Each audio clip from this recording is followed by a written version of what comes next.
Living world की बात। क्या आप बता सकते हैं कि लिविंग होता क्या है? यहाँ पे हम ये जानकारी लें कि आखिर हम किस चीज को कहें कि वो जिंदा है। जिसके अंदर केमिकल रिएक्शंस होती हूँ। हाँ हाँ, एक एक करके हम जिक्र करेंगे। केमिकल रिएक्शन होती हो सर, इन विच सेलुलर शांत हो मूवमेंट तो टेक चलो, अभी जरा प्लेस। मुझे शुरू तो करने दे भाई साहब, जरा टॉपिक को पूछ लूंगा, don't worry don't worry. So today I am going to start the first chapter of 11th class, that is the living world. इस चैप्टर में ये जानेंगे जिंदा लोगों का संसार, और उसके लिए हमें जानना होगा कि कोई भी चीज लिविंग कब है और किस चीज को लिविंग कहते हैं। अभी मैंने क्वेश्चन पूछा, सात्विक जी ने जवाब दिया कि जो लिविंग होते हैं उनमें केमिकल रिएक्शन होती है। सात्विक, तुमने यही कहा था ना मेरे से अभी? यस और नो का यस जवाब सर। दीजिए फटाफट। Yes sir, yes sir. तो अगर किसी ग्लास के अंदर मैं पानी में इनो डाल दूं और उसमें रिएक्शन हो जाए केमिकल, तो ग्लास लिविंग हो गया क्या? No sir. तो सात्विक, ये तो गलत बात करी तुमने। अच्छा तनु पुत्र, तुम क्या कहती हो? आप सोचो, मैं सबसे एक एक पॉइंट पूछूंगा लिविंग के बारे में, तो तनु बताएगी। तनु, तेरे हिसाब से जिंदा चीजें क्या होती है? लिविंग क्या होता है? उसमें क्या होता होगा? मेटाबॉलिज्म होता है। अरे वाह, तनु तो बहुत अच्छी बात करती है। मेटाबॉलिज्म होगा तनु के हिसाब से। आदित्य, तुम बताओ, कोई चीज जिंदा है तो उसमें क्या होगा? तुम जिंदा हो, कंफर्म? Yes sir. अरे तुम जिंदा हो, मैं जिंदा हूं, जिंदा हूं मैं।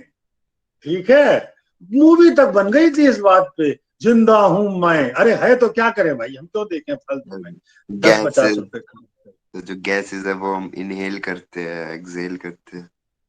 अच्छा अच्छा, मैंने सोचा कल आपके दोस्त के पेट में गैस की प्रॉब्लम हो गई थी, आप उसका जिक्र कर रहे हैं।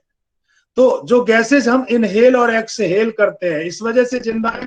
भाई साहब, आपने एक गुब्बारा फुलाया, फू, उसमें गैस भर दी और गुब्बारा पिचका दिया मम्मी ने आके, तो गैस निकल गई। तो क्या क्या गुब्बारा जिंदा है? No sir. ईश, तुम क्या कहते हो? जिंदा क्या चीज होगी? किसे लिविंग कहो? ईश, आपकी आवाज नहीं।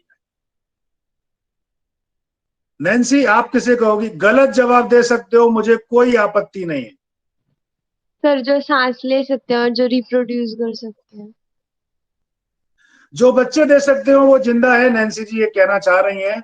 नैन्सी बहन, मोदी के एक भी बच्चा नहीं है। मोदी हमारे प्रधानमंत्री जी हैं और उनके बच्चे नहीं है, तो आप गलत कह रही हैं। नहीं, ऐसे ढेर सारे कपल्स हैं जिनके बेबीज नहीं होते लेकिन वो जिंदा माने जाते हैं। बाबा रामदेव के भी है ना। और चलो इनको छोड़ दो। जो जो जो स्टूडेंट लाइफ है, स्टूडेंट्स के कौन से बच्चे होते हैं? लेकिन सारे जिंदे हैं। आदत में सही कह रहा हूं या गलत? Yes sir. ओके, और कोई जवाब देने के लिए? हर्ष, तुम क्या कहते हो बेटे? सर, किसी भी चीज में जिसमें सेलुलर मूवमेंट हो। ठीक, जिसमें सेल्यूलर मूवमेंट हो। मूवमेंट हो, यस सर। मूवमेंट हो या सेल्यूलर मूवमेंट हो, क्या कह रहा है यार? सर, सेल के बीच में मूवमेंट हो। मूवमेंट हो। Yes sir. तो भाई साहब कह रहे हैं कि जिसमें मूवमेंट होती है वो चीज जिंदा है। छुक छुक छुक छुक, रेलगाड़ी रेलगाड़ी रेलगाड़ी, तो रेलगाड़ी जिंदा है क्या? उसमें मूवमेंट होती रहती है। सर, मैं कह रहा हूँ जिसमें एटम्स का मूवमेंट होता है बॉडी और सराउंडिंग के बीच में। ओहो, आप एटम के मूवमेंट की बात कर रहे हैं। सर वो तो लिक्विड्स में नागासाकी पे होता है। एटम बम गिराया गया, कितनी भयंकर मूवमेंट थी एटम्स की। तो क्या वो जिंदा था?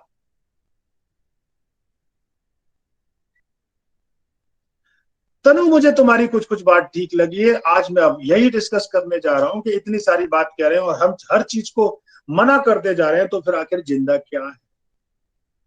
जब हम किसी को लिविंग करेक्टर्स लेके चलते हैं तो जिंदा होने के कुछ खास करेक्टर हैं, जैसे कि ग्रोथ। तो जिनमें ग्रोथ हो रही है वो जिंदा है। लेकिन अगर आप किसी लकड़ी के आप किसी प्लास्टिक के टुकड़े को, रबर के टुकड़े को पानी में डाल दें तो वो थोड़ा सा फूल जाती है। अगर सैंड ड्यून्स की मट्टियां जाके एक तरफ इकट्ठी होकर सैंड ड्यून को ग्रो करके बड़ा कर देती है तो वो जिंदा नहीं। तो ग्रोथ को तो हम कैरेक्टरिस्टिक फीचर कह ही नहीं सकते, डिफाइनिंग प्रॉपर्टी हम नहीं ले सकते। सर वो तो समझ में आ रही है? एक्यूमुलेशन नहीं होगा। हाँ क्या वो that is a growth also, लेकिन इंटरनल और एक्सटर्नल की बात होती है। ठीक है, समझे? तो बच्चों अगर रिप्रोडक्शन की बात करें तो भी रिप्रोडक्शन जिंदा रहने की बात नहीं है कि भाई जिनके अंदर रिप्रोडक्शन है, क्योंकि बहुत सारे कपल्स इनफर्टाइल होते हैं और जिनके स्टूडेंट लाइफ है या बिफोर मैरिज है तो उनके बच्चे थोड़े हो रहे हैं, तो क्या वो जिंदा नहीं है? तो ये वाली बात भी हम नहीं कह सकते। फिर बात आती है कि जो लिविंग थिंग्स होती हैं वो किसी टच को फील करती हैं, वो स्टिमुलस को फील करती हैं, उन्हें दर्द का एहसास होता है तो वो जिंदा होती है। लेकिन कोई कोमा में पड़ा हुआ हो तो आप कितनी भी चुंटियां मार लो, वो ये नहीं कहेगा और रहने दे यार बहुत देर से अब सोने दे, वो नहीं कहेगा, क्योंकि उसे उस चीज का एहसास बिल्कुल भी नहीं है। तो जब ये सारी बातें करी तो आखिर हु इज द लिविंग, यही कंसेप्ट जानने के लिए अब मैं आपके सामने स्क्रीन ला रहा हूं और डिटेल में जानेंगे इस वाले कंसेप्ट को। तो तैयार हैं आप सभी? Yes sir. लीजिए सुंदर सा कंसेप्ट आपके सामने। अब पहले मैं स्क्रीन ला रहा हूं, नया चैप्टर